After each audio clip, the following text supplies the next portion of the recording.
필요한 데이터만 끄집어내서 체크해 보겠습니다. 미래에는 데이터가 좀 아래로 내려와서 안정화가 될 것이다 라고 예측을 하고 있네요. 예측 컴포넌트도 이런 식으로 확인 가능하시고요. 재밌게도 주 데이터 확인해 보면은 이 금요일, 토요일로 갈수록 데이터가 더 많아지고 있네요. 아무래도 밖에서 좀 놀고 있는 사람들이 많기 때문에 더 많이 감염이 되나 봅니다. 그런 양상이 있는 거죠. 그리고 봄에 데이터가 제일 많았었나 봐요. 데이터가 이렇게 보이는데 나는 이 구간만 좀 보고 싶어. 이런 식으로 이렇게 제가 그래프 위에 있는 어떤 동작을 통해서 제가 원하는 구간의 데이터만 이렇게 확인해 볼 수 있는 이런 기능을 또 제공하고 있어요. 재밌죠? 파이썬 멘토. 안녕하세요 여러분, 반갑습니다. 파이썬 멘토 조인석입니다. 이번 장은 8장입니다.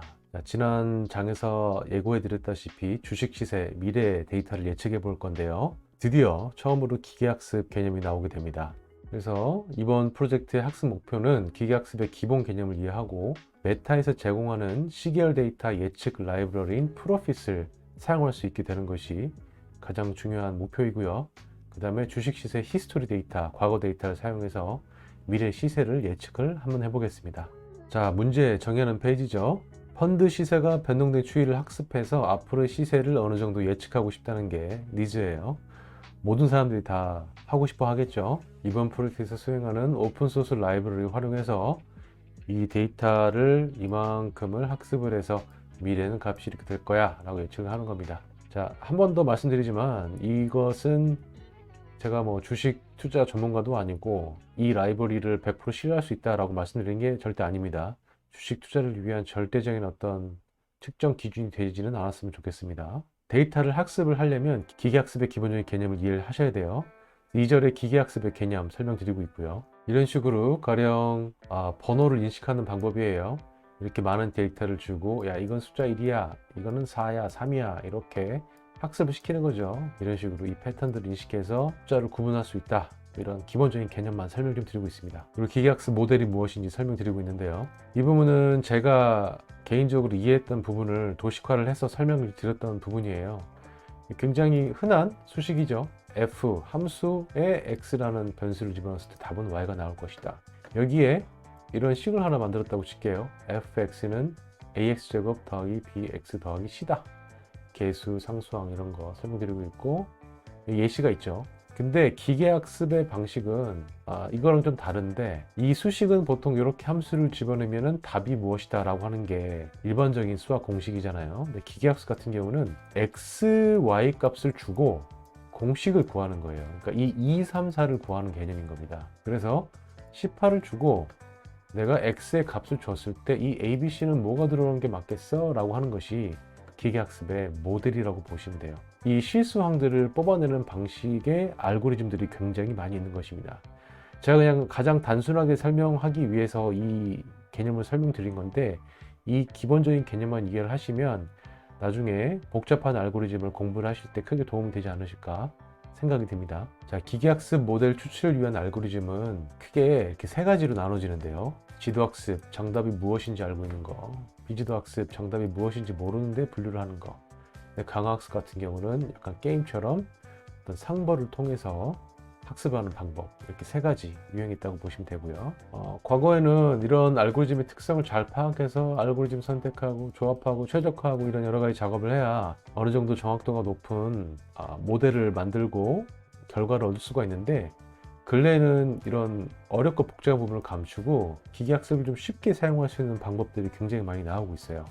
그 중에 하나가 바로 프로핏이라는 라이브러리입니다. 그래서 프로핏은 특정 비즈니스 문제에 특화되어 있어요. 뭐 시스템 사용자의 접속량 증가에 맞춰서 컴퓨터의 인프라스트럭처, 이 서버의 용량을 어느 개월 안에 얼마큼 더 증설해야 되는지, 시장 흐름에 영향을 미칠 수 있는 휴일, 미국 같은 경우는 블랙 프라이데이가 있을 거고 한국 같은 경우는 설날이나 추석 같은 게 있겠죠. 이럴 때 웹에서 판매하는 양이 더 많아질 경우 어떤 정도의 트래픽이 나올 것인지 예측하는 뭐 그런 것들, 그 그다음에 누락된 값이라든지 트윗 값들 같은 것들을 손쉽게 처리할 수 있는 기능을 제공하고 있습니다. 메타도 페이스북에서 이 알고리즘을 사용해가지고 굉장히 다양한 기능을 제공을 하고 있을 거예요. 자, 이 라이브러리는 우리가 사용하고 있는 아나콘다에 포함되어 있지는 않아요. 그래서 프로필 설치하는 방법 제가 설명드리고 있고요. 콘다를 사용하는 경우 아나콘다 프롬프트 입력해서 사용해야 된다고 말씀드렸죠. 관리자 권한으로 실행하는 것도 말씀드렸고요. 이거 만약에 파이썬의 pip을 사용하면 아나콘다에서 실행한 주피터 노트북에서 사용할 수 없다고 말씀드렸었죠. 그래서 레퍼런스에 있는 이 콘다 설치 명령어로 실행하고 있는 거 보여드리고 있어요. 그럼 설치 진행되는 과정 프롬프트에서 확인할 수가 있고요. 설치가 끝나면 콘다 리스트를 통해서 프로필이 설치됐는지 확인해 보시면 됩니다. 이렇게 말이죠. 여기 지금 프로필 설치됐죠. 그럼 프로필 라이브러리 탑재하는 건 똑같아요. 그런 다음 다시 수집 대상 선정해야죠. 지난번 직접 풀어보는 문제에서 사용했던 데이터 그대로 사용하겠습니다. 주식 종목 선택해서 데이터 추출하는 과정 다 똑같습니다. 넘어갈게요. 수집하는 방법 똑같고요. 예측을 위한 데이터는 충분히 확보하는 게 굉장히 중요하거든요. 그래서 99페이지까지 데이터를 수집할게요. 시간이 조금 더 걸리겠죠. 1에서 100까지 증가해서 추출해 보겠습니다. 이 All Tables Year에 데이터 쭉 들어오겠죠. 99번째 페이지까지 들어와서 1470주까지 들어왔네요. 자, 이제 가공하겠습니다. 가공할 때 사용할 수 있는 공식 레퍼런스 보여드리고 있고요. 한 번 더 강조드리지만 공식 레퍼런스 문서 항상 활용하는 습관을 들이시고요. 여기 보시면 사용하는 방법 여기 설명 나오고 있죠. 공식 레퍼런스 문제의 내용 제가 한글로 한번 번역해 봤어요. 프로필에서 사용하려면 DS와 Y 열을 가진 데이터 프레임이어야만 해요. 그 다음에 날짜 집어넣을 때 형식, 포맷을 제가 설명드리고 있고요. 그 부분들이 레퍼런스 문서에 설명이 되어 있다는 얘기예요. 여기에 지금 보시면 보이시죠? 이런 내용들이 다 이 내용입니다. 결손치를 제거한 다음에 이 날짜와 DS 컬럼으로 리네임하고 있죠. 지금 데이터를 가지고 온 데이터에서 리네임하고 있어요. 그런 다음 주입값 집어넣고요. 주입값 집어넣을 때 어떻게 해요? 컬럼명을 지금 Y로 넣었죠. DS랑 Y가 필요하니까요.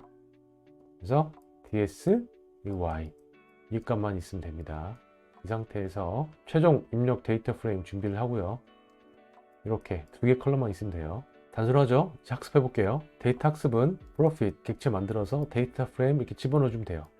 fit 메서드 사용하시면 됩니다. 그리고 예측 결과 저장용 데이터 프레임 따로 준비를 했어요. 이렇게 하면 됩니다. 그래서 1000개의 period로 미래 데이터 가지고 와서 future에 집어넣어. 그 다음에 future 끝부분만 확인해보는 소스 코드예요. 데이터가 이렇게 나온 거 확인할 수 있어요. 2025년 데이터죠. 미래 데이터입니다. 1차 예측 시각해 보겠습니다. 이렇게 조금 전에 만든 데이터 프레임 집어넣으시면 예측을 하면 forecast에 데이터가 들어오게 되어 있고요. 여기서 모든 데이터 다 가져올 필요 없이 필요한 것만 예측값, 예측 최소값, 최대값 넣어서 테일로 하면 이렇게 뒷부분 데이터 확인할 수가 있어요. 이거 시각하는 건 간소하겠죠. 이렇게 하면 됩니다. 그 데이터에 m.plot에 forecast 집어넣어주면 확인할 수 있어요. 근데 지금 데이터 보시면 여기 그래프가 굉장히 큰 변수가 있죠. 그러다 보니까 데이터가 이렇게 훅 떨어졌다 보니까 이 최대값과 최소값이 너무 많이 벌어진 걸 확인할 수가 있습니다. 예측 정확도가 많이 떨어지겠죠. 그래서 제가 세웠던 가설은 이거는 팬데믹 때문에 갑자기 생긴 일이라고 가정을 하고 이 구간에 있는 데이터만 학습을 하는 것이 어떨까라고 생각해서 2차 강화하는 것을 진행하고 있습니다. 그래서 데이터를 이렇게 2021년도 1월 1일자 이후 데이터만 가져오는 거예요. 소스 코드가 재밌게 생겼죠. DF의 DS만 꺼집어내서 이렇게 이것보다 더 큰 것만 갖고 와 라고 해서 이 대괄호 기호 넣으면 되는 거. 이거 예전에 본 적 있죠. 전 세계 개발자 현황 분석할 때 가져왔던 똑같은 구문입니다. 그러면 이 데이터만 가지고 하는 거예요. 그래서 다시 예측합니다. 예측했던 방법 똑같이 쓸 수 있어요. 그래서 예측을 하고 데이터 가져서 확인해 보면 이렇게 시각화 되는 걸 확인할 수가 있습니다. 이 구간의 데이터만 학습했더니 좀 긍정적으로 볼 수가 있죠. 그리고 예측 컴포넌트도 여기서 확인할 수 있어요. 그리고 대화형 그래프 그릴 수 있는데요. 여기 새로운 모듈 탑재해서 이런 식으로 그리면 이렇게 스크롤 하면서 데이터를 확인할 수 있는 그래프가 나오는데 이거는 실습 문제 하면서 제가 설명을 해 드리겠습니다. 자, 마무리 하겠습니다. 지금 왼쪽에 있는 게 처음에 했던 거고 여기 2차 강화에서 나온 데이터인데 이렇게 보시면 학습한 구간에 따라서 예측 결과가 굉장히 많이 달라지는 걸 볼 수가 있죠.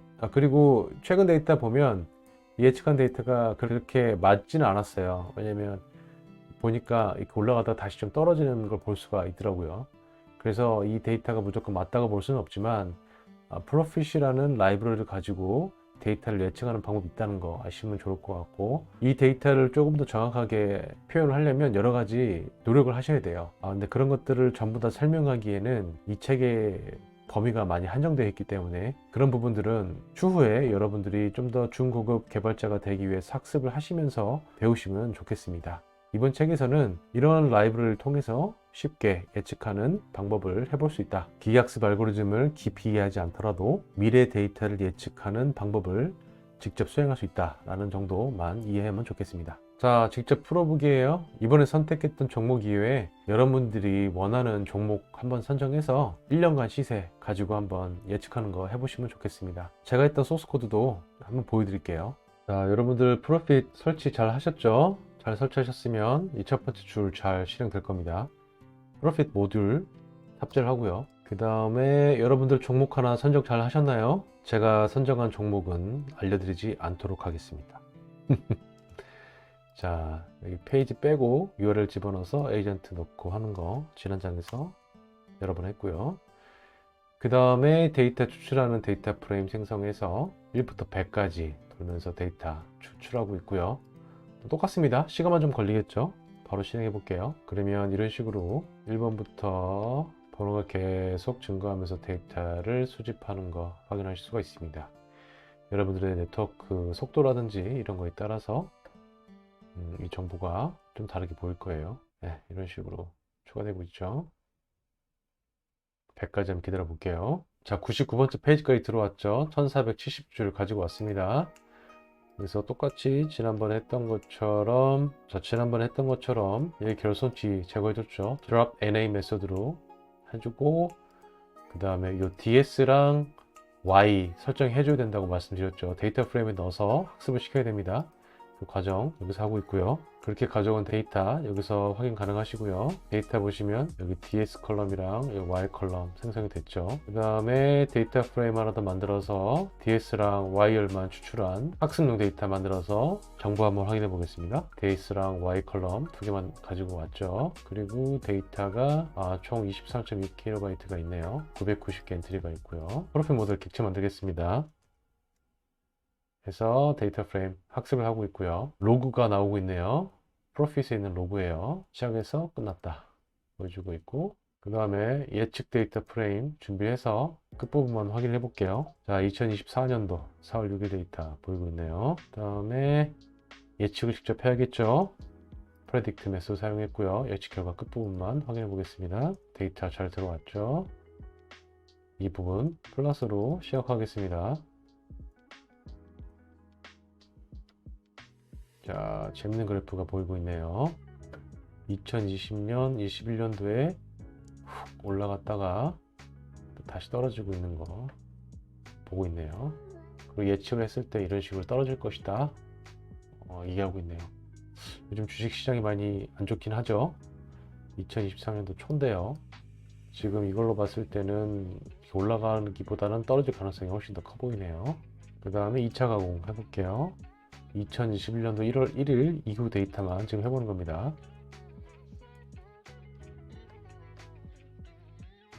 그래서 다시 데이터 학습하고 미래 데이터 예측 데이터 프레임 만든 다음에 예측하면 되겠죠. 필요한 데이터 끄집어내서 체크해 보겠습니다. 미래에는 데이터가 좀 아래로 내려와서 안정화가 될 것이다 라고 예측을 하고 있네요. 이 종목은 지금은 사면 안 될 것 같아요. 이게 믿을 수 있는 데이터라면요. 그리고 예측 컴포넌트도 이런 식으로 확인할 수가 있습니다. 그 다음에 지금 같은 경우는 동쪽으로 인터랙티브하게 할 수 있는 그래프예요. 여기 보시면 데이터 이렇게 보이는데 나는 이 구간만 좀 보고 싶어. 이런 식으로 이렇게 제가 그래프 위에 있는 어떤 동작을 통해서 제가 원하는 구간의 데이터만 이렇게 확인해 볼 수 있는 이런 기능을 또 제공하고 있어요. 재밌죠? 이거 같은 경우는 예측 컴포넌트 그리는 거고요. 이것도 이런 식으로 조절이 가능합니다. 자, 어때요? 이렇게 동작하는 거 보니까 재밌죠? 자, 지금까지 1번 문제였어요. 그리고 이제 3장에서 우리 코로나 데이터 한번 보셨었죠? 대한민국 코로나 현황 데이터를 사용해서 향후 1년간 또 코로나 현황이 어떻게 될지 확진자 수를 예측해 보는 거죠. 그 결과를 어느 정도 신뢰할 수 있는지 한번 확인해 보는 시간을 갖도록 하겠습니다. 자, 2번 문제 한번 풀어볼게요. 프로필 탑재한 다음에 이번에는 웹 스크래핑을 하는 것이 아니라 예전에 사용했던 데이터 그대로 활용한다고 말씀을 드렸죠. 그때 사용했던 코로나 데이터 그대로 가지고 와서 필요한 컬럼만 추출을 하고 있고요. 제가 원하는 컬럼으로 구성된 데이터 프레임 만든 다음에 헤드로 위에 있는 5개의 데이터만 확인해 봤고요. 대한민국 데이터 프레임 조건 줘서 이렇게 복사해 가지고 만들었고요. 사우스 코리아 데이터만 들어온 거 여기 확인하실 수가 있죠. 그 다음에 필요한 열만 추출하고 있습니다. 우리한테 필요한 건 날짜랑 확진자 수죠. 그런 다음에 컬럼 이름을 DS랑 Y로 바꿔야겠죠. 프로핏에서 사용할 수 있는 데이터 프레임 형태로 바꿔야 되니까요. 이렇게 인플레이스로 객체 있는 데이터 컬럼 이름을 이렇게 바꿔서 확인해 보면 DS랑 Y로 바뀐 걸 확인할 수가 있어요. 그 다음에 앞에서 했던 것처럼 프로핏 객체 만들고 데이터 프레임 바로 학습을 합니다. 예측 데이터 프레임 준비를 해서 여기 보시면 뒤에 테일 보이죠? 앞에 데이터도 확인을 했고요. 그 다음에 예측을 하면 되겠죠. 퓨처 넣어가지고 m.predict 메소드로 예측 데이터 끄집어 난 다음에 끝부분 데이터만 확인을 하고 있습니다. 자, 예측 결과 시각 한번 해볼게요. 그럼 이런 식으로 2022년도 1월에 오미크론으로 급상승했잖아요. 그 데이터예요. 이렇게 이 긴 기간으로 예측을 해보면 이렇게 많아질 수도 있고 이렇게 적어질 수도 있다 라는 결과를 받으실 수가 있습니다. 예측 컴포넌트도 이런 식으로 확인 가능하시고요. 재밌게도 주 데이터 확인해 보면은 이 금요일 토요일로 갈수록 데이터가 더 많아지고 있네요. 아무래도 밖에서 좀 놀고 있는 사람들이 많기 때문에 더 많이 감염이 되나 봅니다. 그런 양상이 있는 거죠. 그리고 봄에 데이터가 제일 많았었나 봐요. 그죠? 봄나들이 나가면서 많이 감염이 됐을 수도 있을 것 같아요. 자, 데이터가 많이 이렇게 벌어지기 때문에 이 데이터를 크게 신뢰할 수 있다고 말하기 힘들 것 같아요. 그리고 이 데이터가 지금 오미크론 급상승했을 때 데이터인데 지금 아마 그래프가 더 이런 식으로 되지 않았을까 싶은데요. 이 학습하는 구간이 좀 바뀌면 이 그래프 양상이 크게 바뀌겠죠. 그것도 여러분들 한번 실습해 보시기 바랍니다. 여러분 고생 많으셨습니다. 요약점표 통해서 이번 장 요약 잘 해보시고요. 기계학습을 처음 배우는 거기 때문에 이 개념만 어느 정도 이해하는 것만으로도 여러분들께 큰 도움이 되지 않을까 생각이 듭니다. 기본적인 기계학습 동작 방식만 이해하시고 이런 라이브러리를 통해서 학습을 해가지고 미래 데이터 예측할 수 있는 방법이 있다는 것만 아시는 것도 굉장히 여러분의 어떤 견문을 넓히는 데 크게 도움이 되지 않을까 싶어요. 연습 문제도 한 번씩 풀어보시기 바랍니다. 자, 다음 장은 지난번에 5장에서 했던 전세계 개발자 현황 분석했던 데이터 사용해서 프로그래밍 언어 사이에 연관규칙 분석을 한번 해볼 거예요. 이때도 기계학습 알고리즘을 하나 사용할 건데 데이터 분석가가 가장 많이 사용하는 프로그래밍 언어 추출하는 건 간단하죠. 그런데 이 언어를 사용하는 사람은 일반적으로 이 다른 언어를 더 많이 사용한다, 이런 연관관계 같은 것들을 분석해 볼 겁니다. 이것도 무척 재밌을 겁니다. 마지막 실습 프로젝트가 될 겁니다. 자, 오늘도 고생 많으셨고요. 이번 영상에서 도움 많이 되셨다면 구독과 좋아요 꼭 눌러주시고 알람 설정에도 체크 부탁드리겠습니다. 지금까지 파이썬 멘토 조윤석이었습니다. 고맙습니다. 파이썬 멘토